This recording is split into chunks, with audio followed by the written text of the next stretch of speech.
We're looking in our Funds Friday, we're doing the Ashburton mid-cap ETF. It's really the only sort of ETF that's kind of outside of top 40, and that's not quite true. We've got the sub-indices, the FINI, the Indy, the Resi 10, although most of those stocks are top 40 stocks. And of course, we've got the likes of the DivTrax from Satrix, which also pulls a lot. But this is the only sort of dedicated ETF in that particular space. Code is as ASHMID, issued by Ashburton, tracking the mid-cap index, which is code is 201, J201.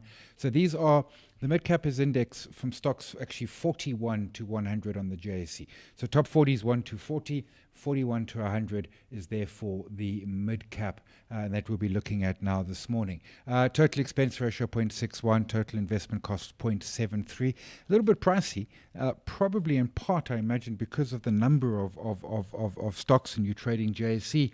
When you've got the large number of stocks, usually they are offshore. Paying quarterly dividends, we'll come to that dividend yield in a moment. Your logic behind a mid-cap is that typically it's your new rising winners, right? So the stocks that were numbers 101 to 110, 120, 130, etc., and they rise up through the ranks and eventually they become top 40 shares. What you also, of course, get is you get those losers who are falling out of the top 40. Those stocks that, Steinhoff springs to mind, African Bank springs to mind, stocks that were top 40, a lot of the property, and then they fall into the mid-cap index. What it is, however, is very much largely SA Inc. focused. The top 40, about 2/3 of the profit of the top 40 is beyond the borders of South Africa, whereas very much in this ETF, a lot of them are very much going to be focused on South Africa and South African Inc. And we'll have a look at what those stocks are in a moment and how it has performed. If I can get my mouse back to that. So let's go have a look at the index itself. Let's pick that one. Let me make that go away. J201. And let's grab some more time on this index. Let's go back to 5 years. More or less, it has seemingly, it's pretty much sort of copied the top 40 in the fact that it's pretty much gone sideways, maybe a bit of a down bend. What we do, however, see is that it hasn't recovered to the same degree that top 40 has. If I quickly pull up the J200, which is top 40, you can see a massive recovery to the point where it is almost trading green for the year. Where was our... In fact, so it's trading green for the year, but this is weekly charts, so not quite clear. But point is, it has massively recovered and is back at those levels, whereas the mid-cap index is still lurking, what's that, a fair chunk bit, about a quarter off where it was at the beginning of the year, still taking a fair bit of pressure in that space there. Let me get to my questions over there. So it's certainly lagged behind. And what we can do, if we go to market info, list of indices, click on mid there. Question coming through, is there a small cap ETF? No, this is the smallest that we get. Our market simply isn't sort of large enough to have a viable small cap index. You can see some of them, AECI, Aspen, Brait, for example, certainly one of those that has fallen from Grace, Capco, Clicks Coronation, the two properties, the two Fortress and Growth Point, Harmony. So we get some gold into it. Hammerson, Hyprop, again, back at the property stocks. Ital, which is very much going to be SA Inc., JSE, PSG, the medical stocks, Life Healthcare and Mediclinic, Massmart, Motors, Northam, Netcare also there, Pick and Pay, Pepcor, RCL, more property, Redefine, Resilient, Santam Spa. So it's all of your, and I don't necessarily call them B group stocks, but certainly in terms of size. Woolies, who has at times been in the top 40, so has Pick and Pay, Barlow World, EPP. So we're getting a fair bunch of properties and the like. We're also getting a fair bunch of those retailers. There sits Truworths, there sits Foschini's Group, Tiger Brands, and hence that focus, as I said, very much on the SA Inc. US equivalent, probably the Russell 2000, which is their sort of small and mid cap. They certainly coming to the party in terms of size. But of course, a mid cap in the US listed in New York would probably be a large cap stock in South Africa. If we go to the MDD, the minimum disclosure document, and the date for this one is 30 June, so this is a current MDD. And this is an important point here. The represent target index is 85 to 96% of the all share. And the all share is about 160 odd stocks. It does pay quarterly distributions. We'll come and look at that in a moment. It's been around for quite a while. When it was initially issued, it was trading at what I call a 1-to-1 ratio. In other words, its price would have been 56 Rand, and then they divided it by 10. So price currently 5 Rand 64. And I'll tell you in a moment why. So let's go have a look at that. So ASHMID, the trick with that is it makes your spreads a little more blunt. Where's market maker? So market maker 566, and then on the sell side 586. That's just the big round numbers. There are other market makers in there as well. It makes your spreads, that's a chunky spread. Make no bones about that. Your dividend yield 2.5%. That dividend yield down there will obviously be a after DWT, so you would net receive 2%. Typically, you would think perhaps these stocks would be slightly smaller dividend payers, although looking at what that list of stocks is, that's not necessarily the case at all. Obviously, Ashburton there, obviously Ashburton making a market in it, and obviously it is not Regulation 28. It is accessible into the tax-free account. So you can have it into a tax-free account. Your sector allocation. So interestingly, consumer services is the biggie. Basic materials, which would include the platinum and PGM and coal. Small bit of financials, a fair chunk of property and healthcare, and in truth, a lot more healthcare lurking here. In fact, I think all the healthcare stocks now sit here. I don't know if Mediclinic has managed to hang on to its top 40. Consumers, industrials, some telcos, which is basically your telecom, and then a tiny bit of cash. You can see from your big holdings there. I mean, you look at that sort of top 10 in terms of largest holdings. It's actually an attractive list. It's Aspen, it's Clicks, it's MultiChoice, Northern Growth Point, Mr. Price, Spar, Harmony, Xaro, and Quilter. Obviously, Quilter spun out of Old Mutual. Old Mutual still in the top 40, but it's an attractive sort of top weighting in a sense. And those 10 they're about what? I'm doing back of the matchbox here, 10, 20, 30. It's about 40% of the index is obviously going into those particular 10 stocks. What I note, which is frankly a little bit weird, year to date, the fund is hitting the benchmark, but over the longer time frames, no, it's actually... So at times it's slightly behind the benchmark, and certainly since inception, it's behind the benchmark. Now, that is going to be your tracking error, but it's your fees. Remember, your fees are taking out a benchmark, which in this case is the mid-cap index, simply has no fees. This ETF absolutely does have fees. Question as to when dividends are being paid. So it is a quarterly dividend distribution, and we can see there...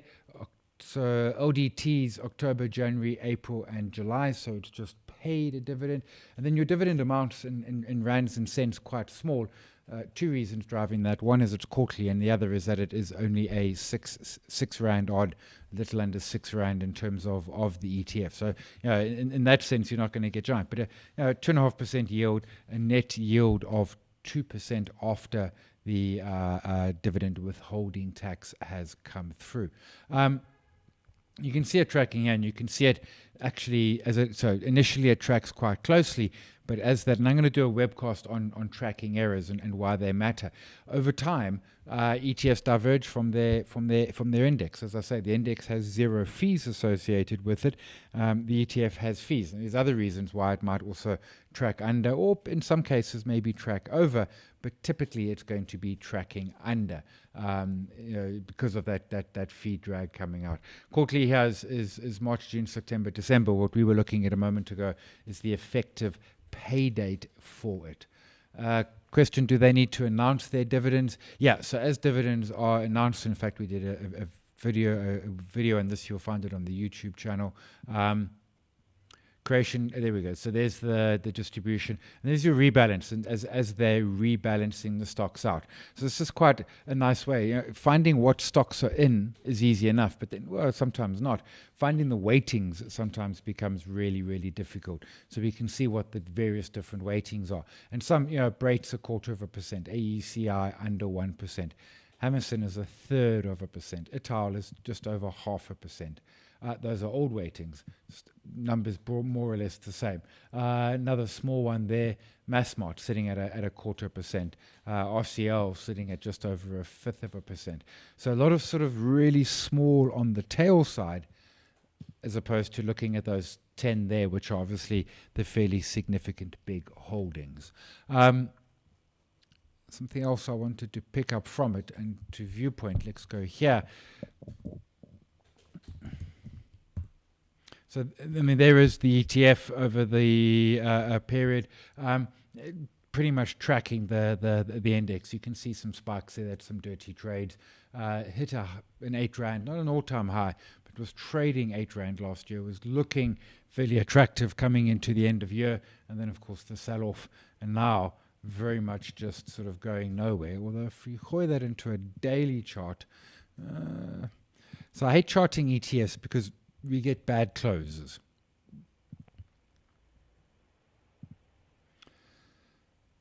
It's certainly your 5 Rand 84, and it would be better off if we go and chart the 201 and do same.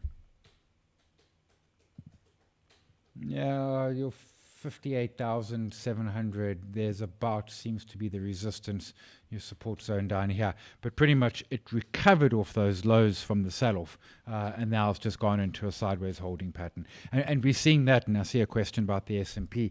We see that happening pretty much the world over. If you take the S&P 500, and its return, but if you then slice it to the top 5 FANGs, which are sort of 40+% of that index, that they're the winners. The S&P 495 is actually returned negative return so far this year to date. Do you think the S&P and Nasdaq are done for and we should focus on the East, such as emerging market ETFs to invest in? No, I don't. I don't think they're done for. I think they've had obviously a spectacular run. I mean, make no bones about that. We call up QQQ, which is the Nasdaq ETF.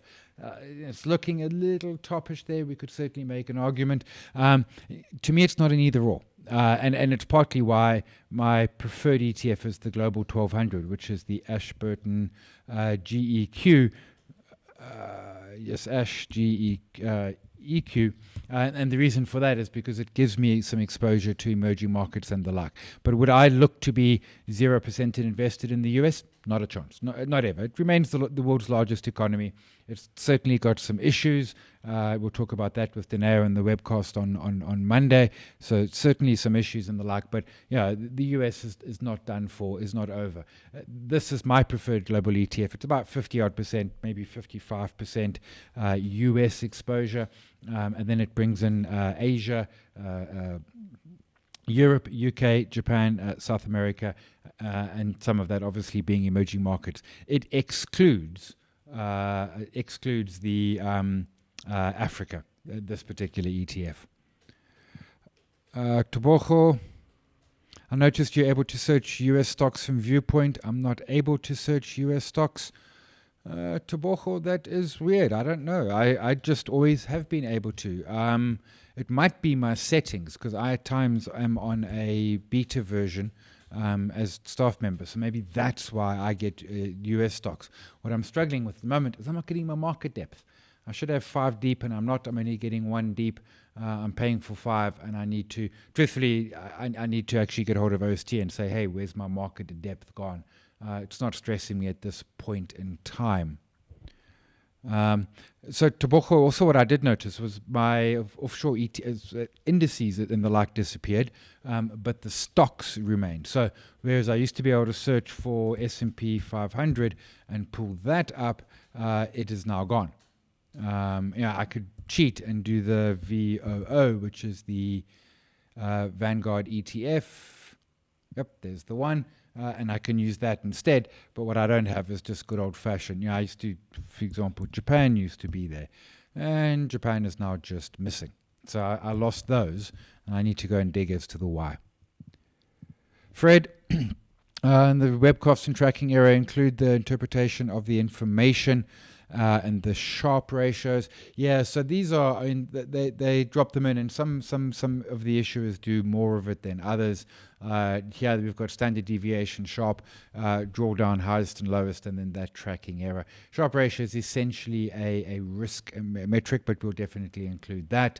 Your standard deviation, your max drawdown. This is going to be a fairly volatile fund. I mean, absolutely, of that, there's no doubt. Your best 12-month periods are just over 30%, and your worst 12-month periods are 28%. Worst drawdown, 35%. Those are massive volatilities. Although, truthfully, in 2020, we're seeing way increased volatility almost anywhere else. Is there any run worth in palladium, platinum, rhodium, gold ETFs? The PGMs seem stuck. They have done for an age across the board. What's interesting is I'm surprised the prices have actually held up as well as they have, because vehicle sales have obviously fallen off a cliff. Gold in of itself, I'm still thinking, I still think gold has legs. And if I go to my best way to view gold, so we could do just the good old-fashioned GLD. This is a very, very bullish chart. It remains a very, very bullish chart. Take it back to 2010. I think gold probably has more upside. And I'm talking my book here. I hold Pan African Resources, which has had a fairly spectacular run. Charman, is Process in the top 40 or mid-cap? So Process is in the top 40. I'll show you how you can figure that out. So the Process weight in the top 40 is fairly small, and the reason is because they look at the South African shareholder weighting, and they use that. So Naspers remains the biggest. Process is relatively small, but on the quote page, as you scroll down here, it shows you all the different indices that particular stock sits in. So it's in the all share, excluding all share overall. The Findy, which is financial industrials, it's in the industrials. I don't even know what the ESCOM is. It's in the tech, and it's in the top 40, which is the top I. What is an ESCOM index? I have no idea what this index is. Not sure. I must have seen it before, I suppose. Looks like tech-ish, but it's weird. It's Ultron Computer Services. Yeah. So Processes in top 40 along with the Naspers. Marco, is there a difference between the Satrix world and the Signia world? Yes and no. So no, they both track the MSCI Developed Market Index. It's about 1,600 shares, and importantly, it's developed markets only, so no emerging markets or the like. It's predominantly Europe, Japan, North America, and the UK. So they have the same underlying, but where they diverge is that the Satrix one, if my memory, the Satrix one is a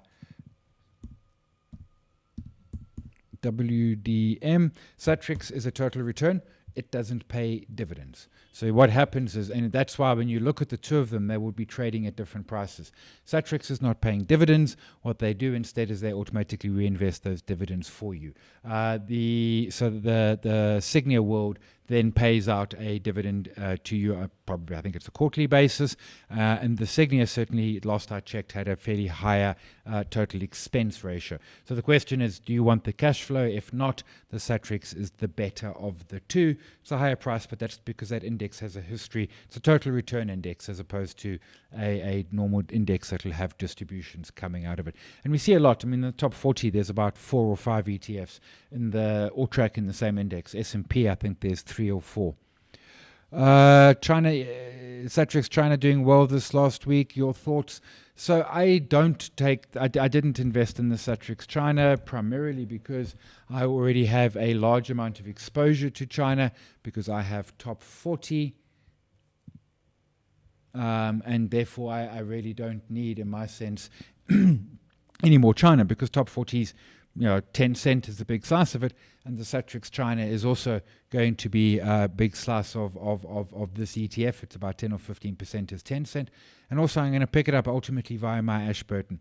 It's fairly small in Ashburton. It's about a couple of percentage points direct exposure into China. But as I say, the argument always being, your iPhones are being sold in China, Coke sells in China. So I pick it up indirectly at the same time. And that's a personal preference. To me, I want one ETF to rule them all. I don't like sub-ETFs, whether it be regional or the like, and I pretty much stick to one global ETF. Are total return ETFs also subject to dividend withholding tax?